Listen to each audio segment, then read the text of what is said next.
Boa noite a todos.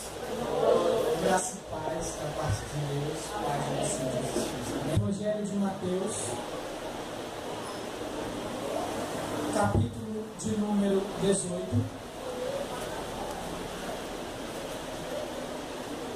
Capítulo 18. Nós vamos fazer uma leitura que vai do versículo 21 até o versículo 35. Mateus, capítulo 18, versículo 21 até o versículo 35. Abriu sua Bíblia, deixa ela abertinha e olhe alguns minutinhos para cá. Ok? Eu quero justificar a escolha desse texto. A grande maioria dos nossos problemas, certo? A grande maioria dos nossos problemas estão relacionados a pessoas. E se estão relacionados a pessoas, consequentemente, ao convívio com elas, certo? Que dá no mesmo que relacionamentos. É a grande maioria dos nossos problemas. Nós podemos dizer que está relacionado a relacionamentos com pessoas, certo? E quando problemas surgem, junto com eles, junto a eles surge a necessidade do perdão, não é verdade?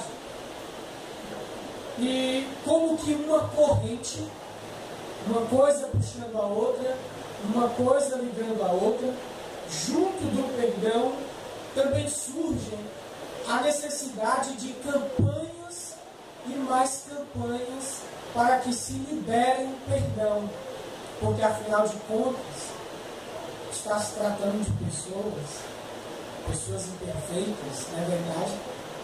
E quando se trata de pessoas, também surge a necessidade de campanhas que liberem perdão, né? Pessoas falando, conversas, diálogos e mais diálogos, para que haja perdão, para que haja reconciliação entre as pessoas envolvidas no problema. E, gente, esse assunto é um assunto que eu falo a vocês com maior temor e tremor, porque, afinal de contas, eu sou uma pessoa,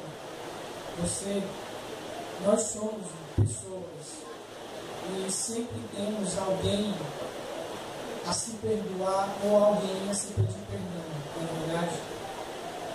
E o perdão, ou a falta do perdão,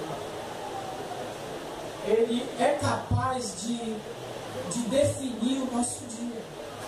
Você sabia disso? É capaz de definir o nosso dia. Ele é capaz de definir a circunstância em que nós estamos inseridos, a circunstância que nós estamos vivendo. E não seria exagerado dizer que a falta do perdão é capaz até de definir a nossa saúde emocional e a nossa saúde física, né? É o que se chama por aí de doenças psicossomáticas, né? Por exemplo, depressão causar paralisia, depressão causar a aceleração do metabolismo e, consequência disso, envelhecimento precoce. Não é verdade? A falta do perdão, isso é uma questão bíblica. O salmista diz: calei os meus pecados e secaram-se os meus ossos. Né? E, de certa forma, para concluir essa introdução, essa justificativa do porquê falar desse assunto, esse alguém, quando se não libera perdão a alguém, esse alguém, de certa forma, ele se torna o nosso ladrão pessoal. Você sabia disso? Se torna, de certa forma, o nosso ladrão pessoal. Como assim? Quando você vai se deitar para dormir, para descansar, esse alguém vai estar lá e vai lhe roubar o sono. Quando você se senta para comer um prato de comida, esse alguém parece que puxa a cadeira, a outra cadeira da mesa, e se senta lá com você e te rouba o apetite. Você talvez está com uma família, talvez está com os amigos, e esse alguém está lá e te rouba a paz. O contrário também é verdade. Pessoas que liberam perdão, pessoas que são perdoadas, elas têm uma probabilidade muito inferior de sofrerem doenças psicossomáticas, depressão. Certo? Então, por que eu estou dizendo isso para você que está aqui nessa noite? Porque, infelizmente, essa realidade também faz parte da vida de cristãos. Porque, afinal de contas, como eu citei, cristãos também são pessoas. E se são pessoas, sempre tem alguém a se perdoar ou alguém a se pedir perdão. Não é verdade? Então, por esse motivo, eu te convido a ouvir o nosso Senhor e Mestre falando sobre a questão. Eu te convido a saber o que Jesus tem a dizer sobre o perdão. Tá bom? Se eu pudesse dar um título ao sermão dessa noite, o título desse sermão seria O Perdão de Deus. O perdão de Deus é a base para o nosso perdão. Amém? Por isso, vamos ler esse texto proposto. Esse texto que está em Mateus, capítulo 18, versículo 21 até o versículo 35. Amém? Leamos. Então Pedro, aproximando-se, lhe perguntou: Senhor, até quantas vezes meu irmão pecará contra mim, que eu lhe perdoo? Até 7 vezes? Respondeu-lhe Jesus: Não te digo que até 7 vezes, mas até 70 vezes 7. Por isso, o reino dos céus é semelhante a um rei que resolveu ajustar contas com os seus servos. E passando a fazê-lo, trouxeram-lhe um que lhe devia 10.000 talentos. Não tendo ele, porém, com que pagar, ordenou o Senhor que fosse vendido ele, a mulher, os filhos e tudo quanto possuía, e que a dívida fosse paga. Então o servo, prostrando-se, reverente, rogou: Sê paciente comigo e tudo te pagarei. E o senhor daquele servo, compadecendo-se, mandou-o embora e perdoou-lhe a dívida. Saindo, porém, aquele servo encontrou um dos seus conservos que lhe devia 100 denários. E agarrando-o, sufocava, dizendo: Paga-me o que me deves. Então o seu conservo caiu-lhe aos pés, lhe implorava: sê paciente comigo e te pagarei. Ele, entretanto, não quis. Antes, indo-se, o lançou na prisão até que saldasse a dívida. Vendo os seus companheiros o que se havia passado, entristeceram-se muito e foram relatar ao seu senhor tudo o que acontecera. Então, o seu senhor, chamando, lhe disse: servo malvado, perdoei-te aquela dívida toda, porque me suplicaste. Não devias tu, igualmente, compadecer-te do teu conservo, como também eu me compadeci de ti? E, indignando-se o seu senhor, o entregou aos verdugos, que significa torturadores, até que ele pagasse toda a dívida. Versículo 35. Assim também meu Pai Celeste vos fará, se do íntimo não perdoardes cada um a seu irmão.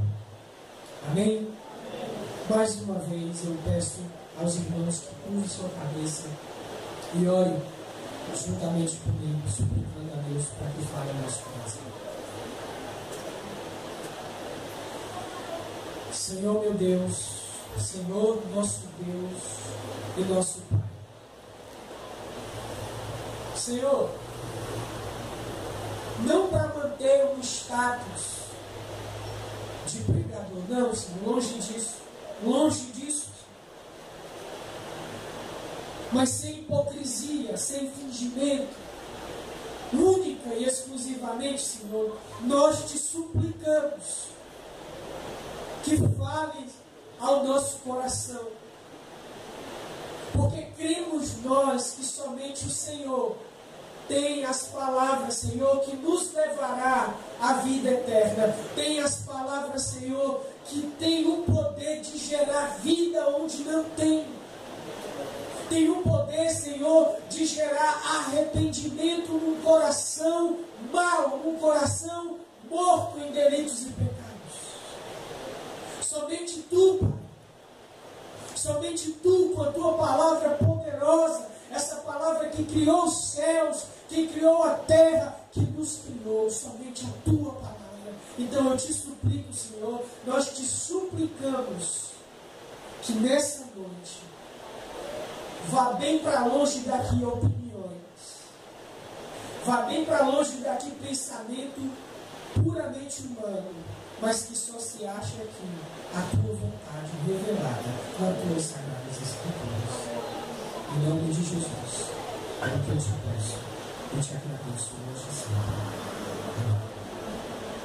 Muito bem, eu quero mais uma vez pedir perdão aos irmãos por fazer assim, tá bom? Vamos para frente. Bem, essa parábola, meus irmãos, ela foi ocasionada por causa de um questionamento que surgiu entre os discípulos quando esses discípulos presenciaram a cobrança de um imposto romano e a conversa de Jesus com o apóstolo Pedro com respeito a esse referido imposto romano, né? Que está registrado em Mateus, no capítulo 17, do versículo 24 ao 27. E em seguida, esses discípulos, movidos por aquela cena, né? Aquela cena de cobrança de impostos e também de Jesus conversando com Pedro acerca daquela cobrança daquele imposto, movido por aquilo, né? Movido pela ideia de um soberano, César, movido pela ideia de um império, o Império Romano, movido pela ideia de um imposto, o tributo exigido pelo imperador romano no seu império, e os servos, que eram eles, que tinham que pagar esse imposto, esse tributo.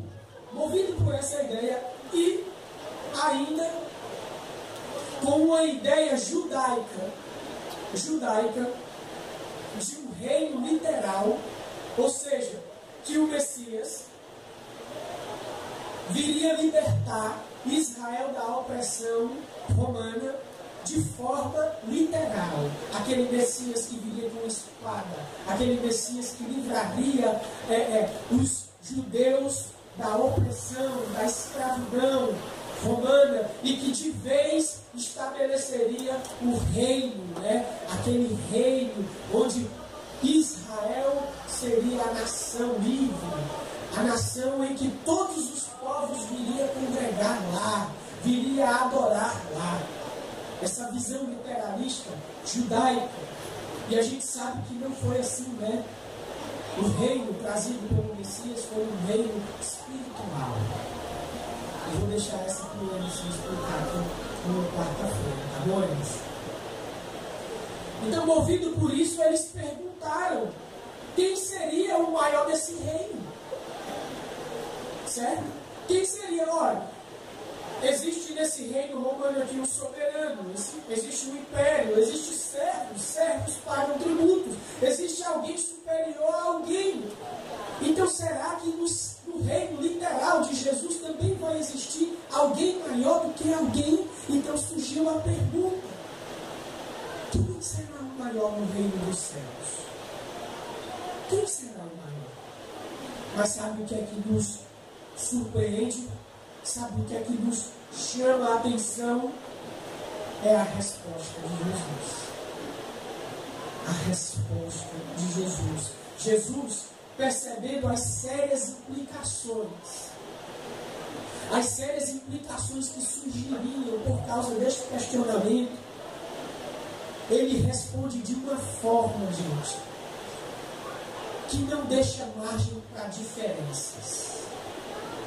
Não deixa margem para diferenças. E a questão do perdão, escutem só, a questão do perdão é sim uma implicação desse questionamento de um ser maior do que o outro. Por quê? Porque como é que alguém que é superior liberará perdão, ou perdoará, ou pedirá perdão a alguém que é inferior a ele? Não é verdade? Por que eu vou pedir perdão a alguém que é inferior? Os atos desse alguém são atos de inferioridade e os meus atos são de superioridade. Jesus percebeu essa séria implicação.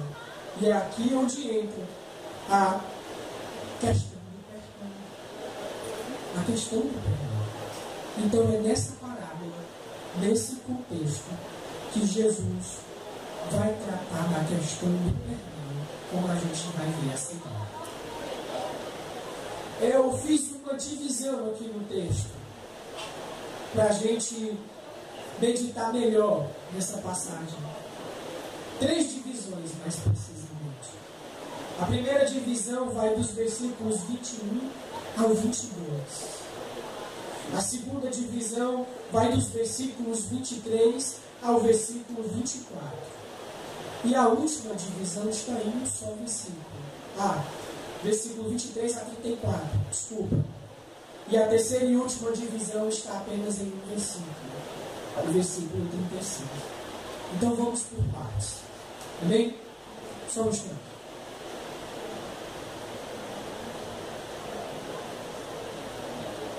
Amém. Eu quero ler com vocês os versículos de 1 a 22. Eu sei que a gente já leu, mas tenha paciência, leia comigo.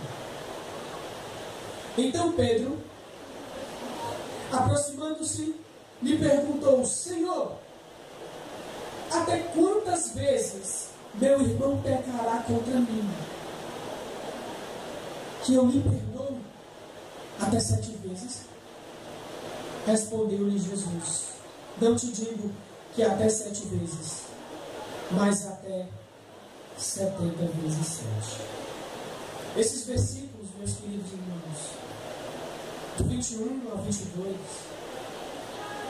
Jesus vai tratar aqui com Pedro sobre a abundância do perdão.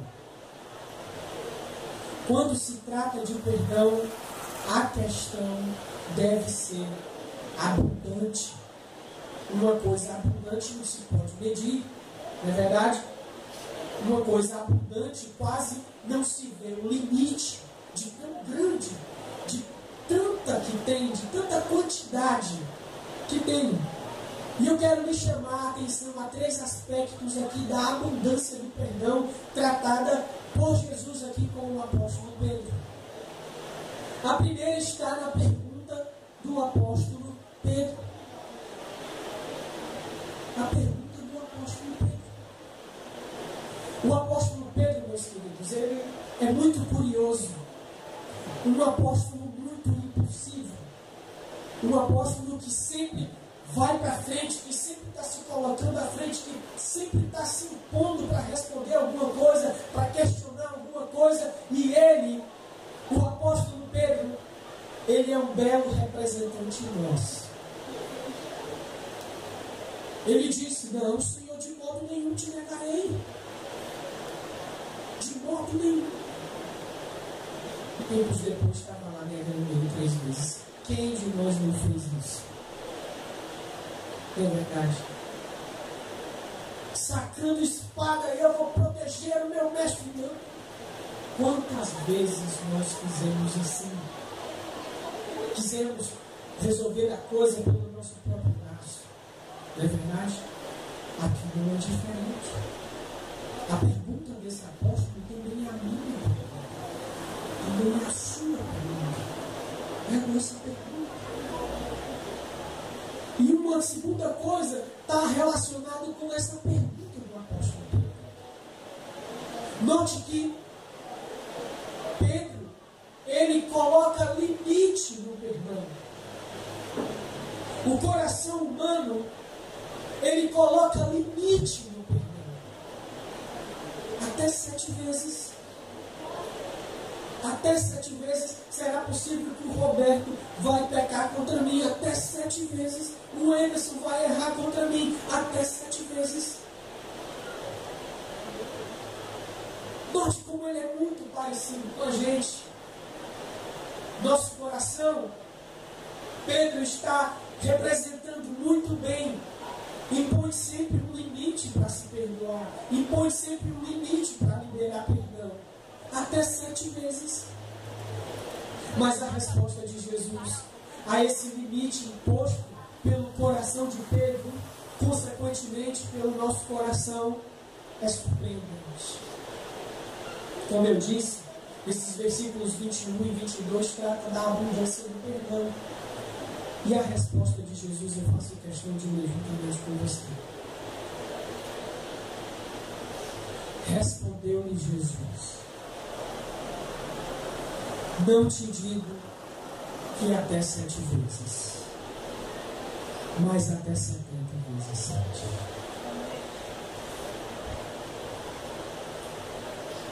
Não é o resultado de 70 vezes 7, literalmente.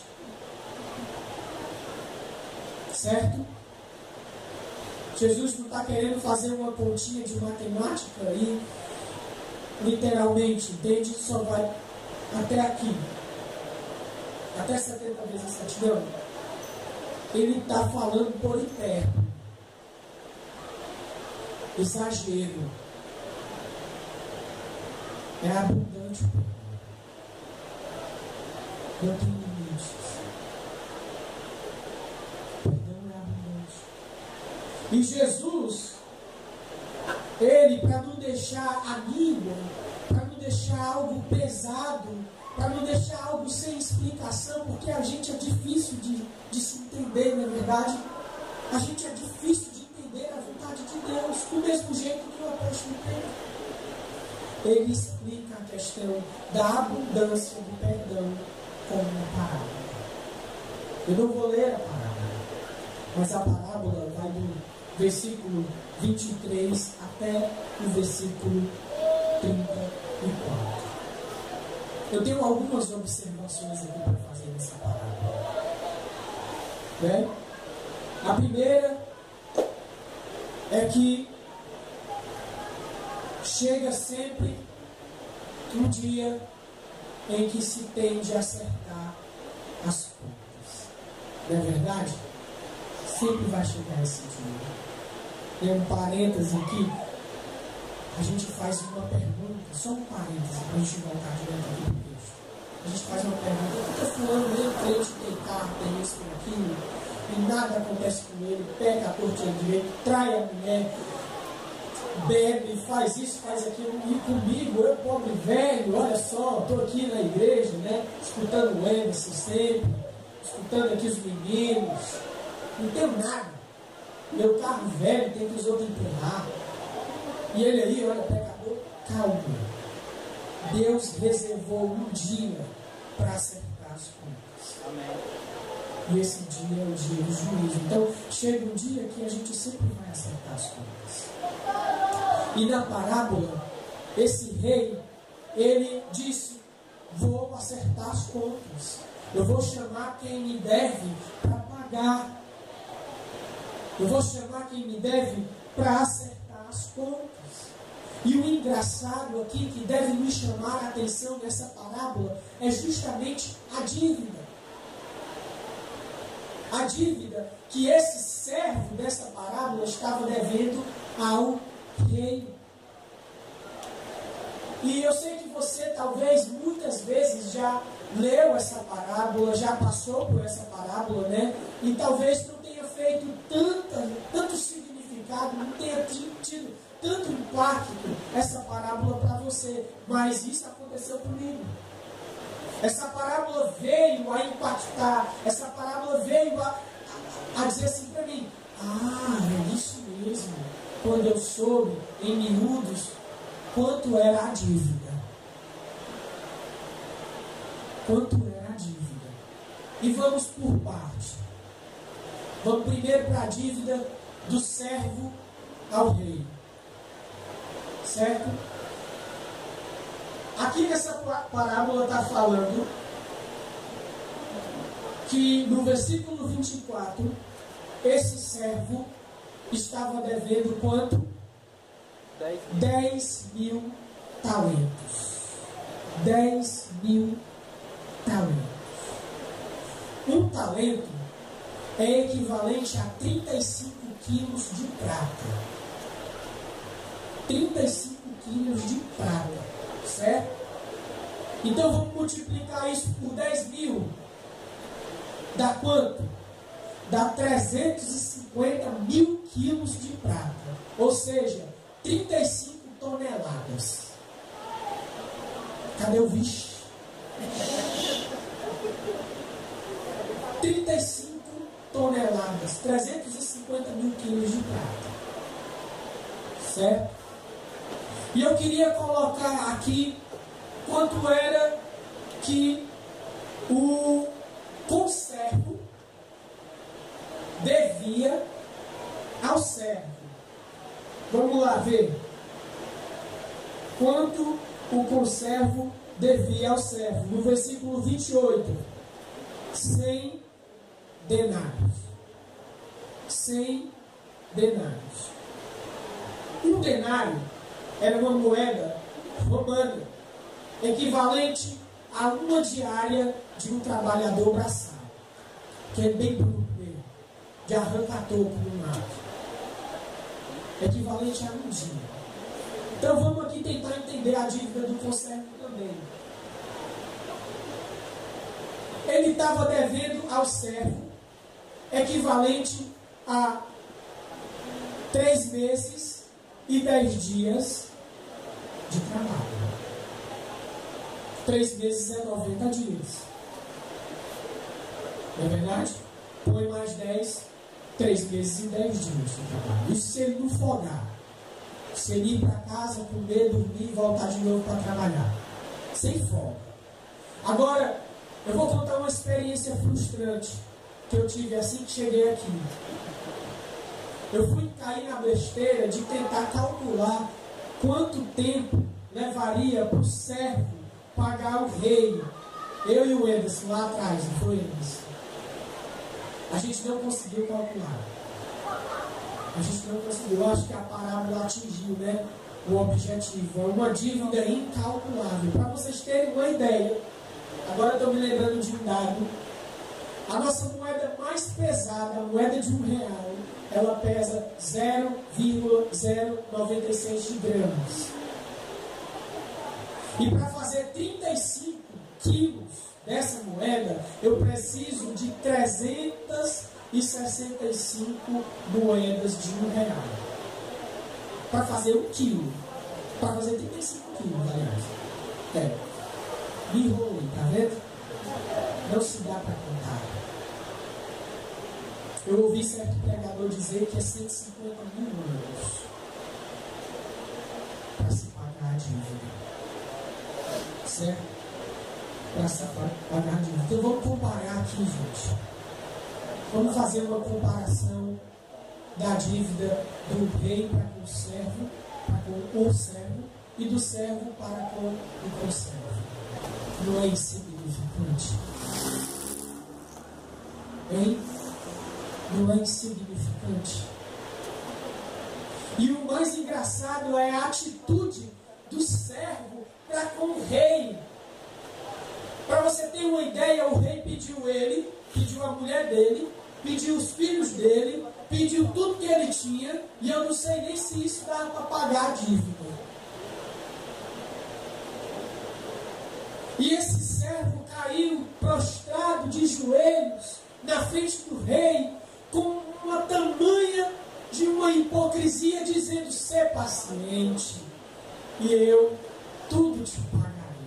Como é que vai pagar, meu irmão? Teria que ser espírita, né? Teria que morrer, reencarnar, morrer de novo, reencarnar. 150 mil anos. Se é que é o dia, né? A quantidade de tempo de 35 toneladas de pó. Enquanto que o conservo caiu prostrado na frente do servo, dizendo: calma, eu vou te pagar. Gente, 3 meses e 10 dias de trabalho, não é possível pagar? É possível. Então, é insignificante. É insignificante o tamanho da dívida do servo para com o rei, para com a do conservo em relação ao servo. E a gente vendo o tamanho da dívida, a gente vai ver também o tamanho do perdão que esse servo ganhou. Não é verdade? Gente, um perdão impagável. É um perdão que não dá para se medir. Olha o tamanho desse perdão. 35 toneladas. Uma quantidade incalculável de tempo trabalhando para se pagar isso. Foi perdoado assim. E olhando a comparação das dívidas, nós também vemos,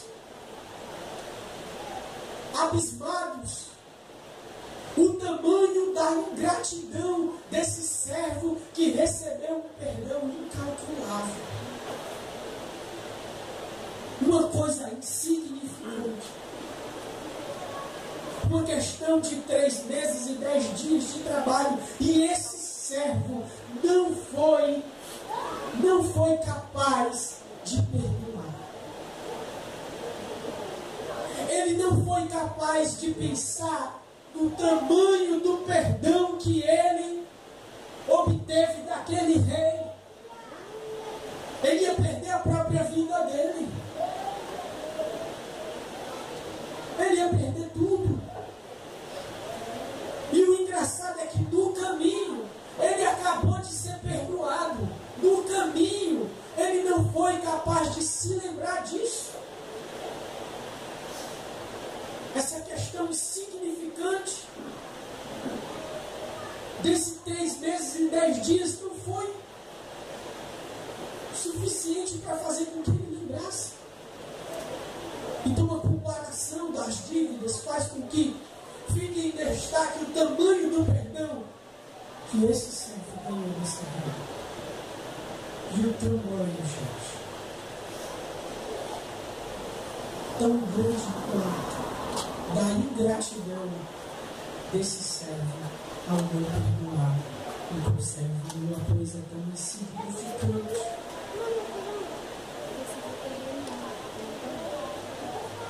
E nessa terceira e última parte da parábola, Jesus agora ele vai aplicar. Ele vai fazer uma aplicação dessa parábola. Nesse versículo 35. Eu queria ler com você.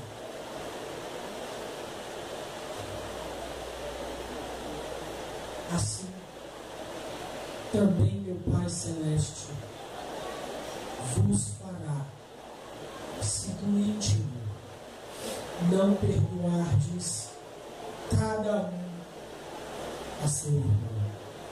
Eu quero ler de novo.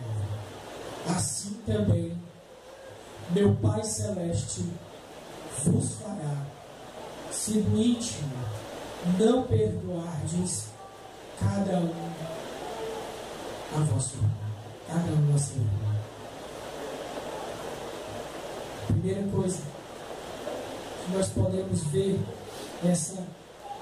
a realidade dessa parábola é que Jesus começa a dar nome às suas figuras. Assim também vos fará meu Pai Celeste. Assim também meu Pai Celeste vos fará. Então, por implicação, a gente entende que o Pai Celeste é quem? O Rei. Por implicação, a gente entende que aquele ingrato, quem é? Na maioria das vezes, eu e você. E por implicação, a gente entende que esse conservo é o próximo. Meu irmão. Então, em primeiro lugar, ele já começa dando nome. Quem é quem? Ele começa logo tacando aqui na realidade do negócio.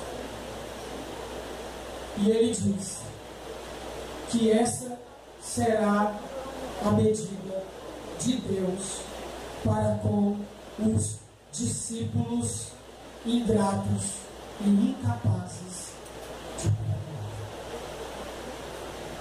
Qual é a medida? Versículo 34. E, indignando-se, o seu Senhor o entregou aos verduгos. Na sua Bíblia, talvez, se for um veículo, tem torturadores, até que não pagasse a pena de vida. Malvados. Então, a segunda coisa é que essa será a medida. Essa é a medida de Deus para com os discípulos, entre aspas, os seus discípulos ingratos e incapazes.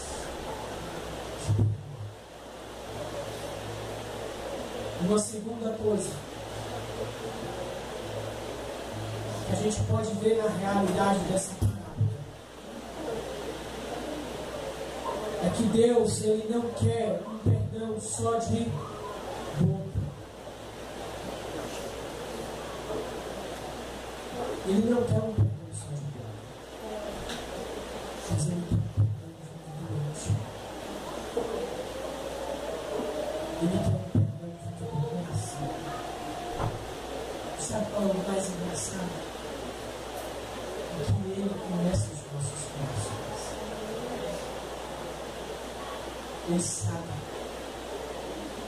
Ele sabe de onde vem esse perdão liberado. Ele sabe de onde vem esse pedido de perdão. Então, como conclusão, além de Deus ressaltar a igualdade de seus discípulos aqui nessa parábola que não existe problema nenhum. Ele quer que tais discípulos hajam como iguais.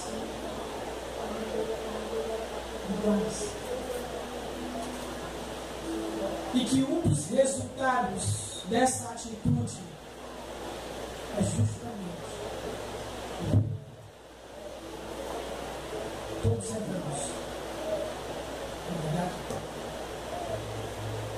Todos erramos. E no que diz respeito a Deus, nós somos os maiores pecadores. Amém? Amém. Mas Deus, Ele nos perdoou grandemente. De uma forma que eu, você, nós não conseguimos nem medir. Assim como eu tentei calcular com eles, eu também imagino. Eu tenho por isso, por causa disso, que Deus nos perdoou grandemente, que Deus cancelou as dívidas incontáveis nossas, que antes éramos inimigos de Deus, pois está escrito em Tiago, capítulo 4, versículo 4: adúlteros e adúlteras, vós não sabeis que a amizade do mundo é inimizade com Deus? Portanto, aquele que quiser se tornar amigo do mundo, constitui-se inimigo de Deus. E Paulo diz lá, em Efésios capítulo 2, do versículo 1 ao 3, que nós andávamos de conformidade com esse mundo, seguindo o curso deste mundo, seguindo o príncipe da potestade do ar, do Espírito que está atuando nos filhos da desobediência. E nós fazíamos os desejos da nossa carne, dos nossos pensamentos que iam conformidade com esse mundo. E nós éramos, por natureza, filhos da ira, como também todos os mundanos. Não é assim? Nós dávamos as mãos ao mundo. Nós éramos inimigos diretos de Deus. Não é exagero dizer que até o nosso respirar era uma ofensa para Deus.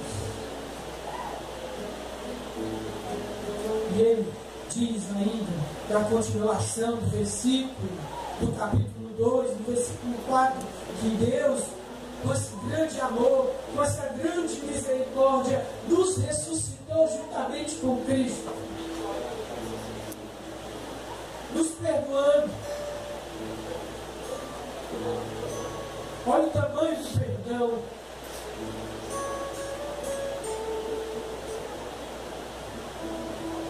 E como eu disse no título do sermão,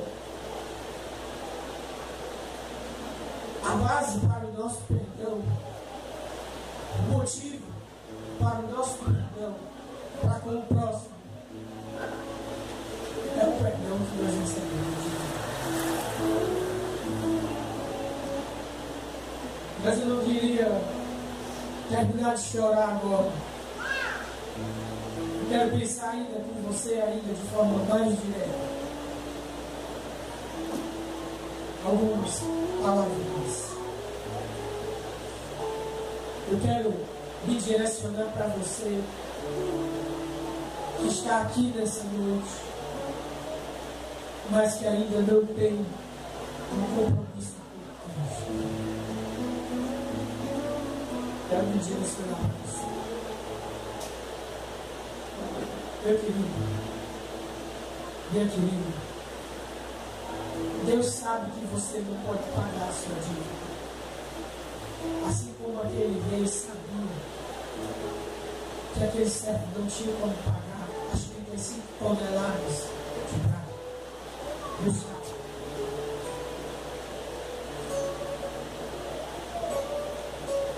Deus sabe que você não tem condição de pagar a sua ofensa e o seu pecado contra Ele.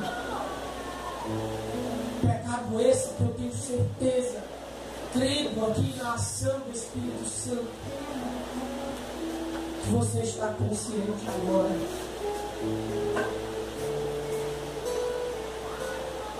Então ele, sabendo disso, ele amorosamente, graciosamente, de uma forma que eu e nem você, que não tem um compromisso com Cristo, que está me escutando agora, sabe que não poderia pagar. Ele providenciou um pagamento para você, um pagamento para ele mesmo em seu favor. Sabe qual foi esse pagamento? O Cristo Jesus.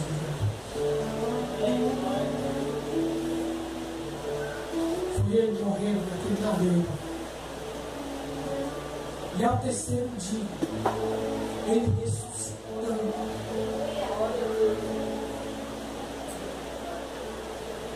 Eu acho que você se arrepender, reconhecer que não foi pagar, se agarrar tão somente nessa dívida, paga, esse pagamento que foi Cristo Jesus por nós. Amém? Pense nisso. Agora eu quero me dirigir a você que está aqui, que está vivendo de uma forma imprópria.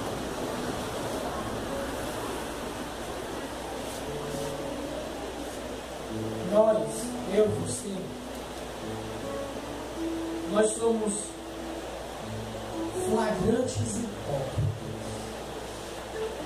quando nós achamos que iremos ou que podemos reparar os nossos erros, né? Seja para com Deus, seja para com o nosso próximo, sem que a gente antes recorra a Cristo, o perdão de Deus para a nossa vida. Né? A gente acha que pode encontrar em nós algum motivo para perdoar, algum motivo para se achar, no que diz respeito a Deus, justificável para viver na sua presença, ou para liberar o perdão para nós. Quero dizer para você, lembre-se, o perdão de Deus, ele é a base para o seu perdão. Não procure motivos em você. Não procure motivos no outro, no próximo, para se perdoar. Você nunca vai achar. Olhe para Deus. Olhe para Deus. Você vai entender que deve ser perdoado. Amém? Agora, eu quero me dirigir a você que está aqui, que está enfrentando alguma situação em que você, uma dificuldade, em que você tem que liberar perdão, ou tem que pedir perdão. Você está relutando, você está pensando. Tem duas coisas. Uma coisa eu já te disse, eu vou repetir. Deus é o motivo do nosso perdão. Se nós tentarmos achar uma motivação em nós para dizer assim, Nara, eu te perdoo, ou então, Nara, me perdoe, a gente não procure Deus. Se você está tendo dificuldades, procure Deus. Não faça como esse servo que no meio do caminho esqueceu o tamanho do perdão que ele recebeu das 35 toneladas de ouro. Não faça isso. Olhe para o tamanho do perdão. Olhe para a vida que você levava. Olhe para quem você E olhe para quem Deus te fez ser. Olha para a novidade de vida que tu tem, por causa do perdão de Deus, através de Cristo Jesus.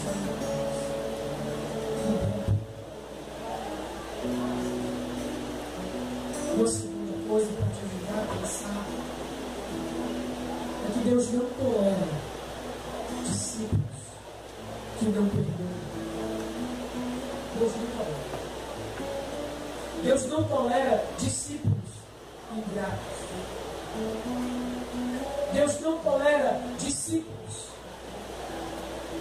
que se esqueceram de que foram grandemente perdoados por Deus em Cristo Jesus.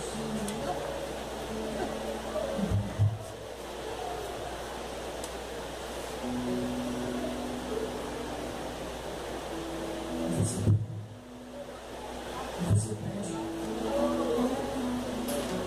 Bem,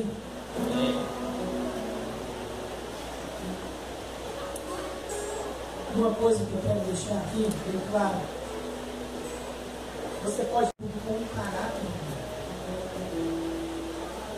por isso que o perdão só mediante arrependimento. Se você ler no capítulo 18, versículo 15, está dizendo assim: se teu irmão pecar contra ti, vai arguindo entre ti e ele só. Se ele te ouvir, ganhaste o perdão.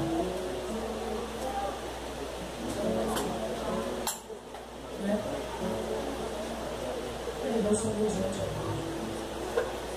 Mas esse versículo deixa claro uma coisa: vai arguindo, vai conversar, vai tentar reconciliação. Vai. Libera. Escuta talvez o pedido